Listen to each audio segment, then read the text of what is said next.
It has only been the last year where we've actively been involved in scoring music, creating music for the game.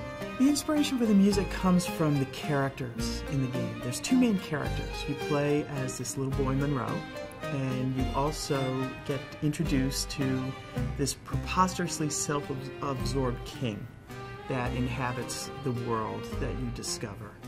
And the idea of the music is to give you the sort of emotional understanding of what it's like to be Monroe and what it's like to be the king. The music as you're playing is constantly evolving, so it's never quite the same.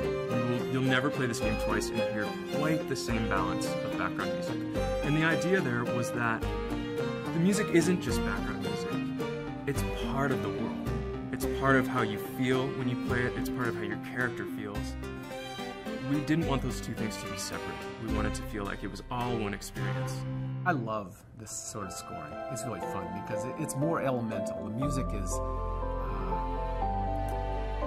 playful, and it's not song form. So, you know, it's not A, B, A, verse, chorus, verse, chorus. It's just much more free-flowing. It's fun. The music is also your guide through this environment.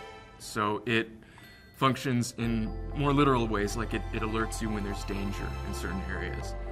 But it also provides an emotional backdrop to the game that is meant to evoke what this world feels like. I collaborated with Peter Scaturo, music supervisor at Sony, who had seen some of my previous work.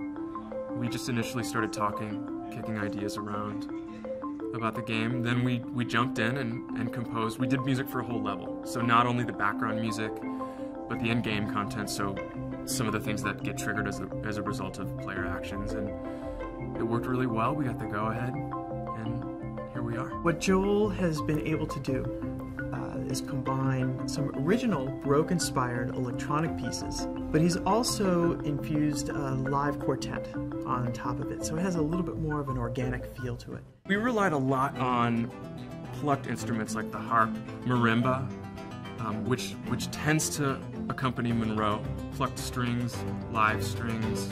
We chose synthesizer sounds that really complemented our acoustic palette.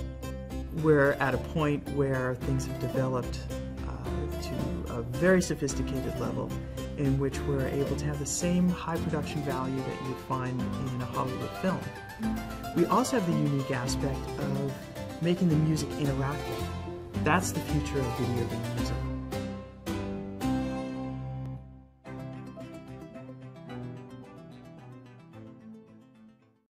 PlayStation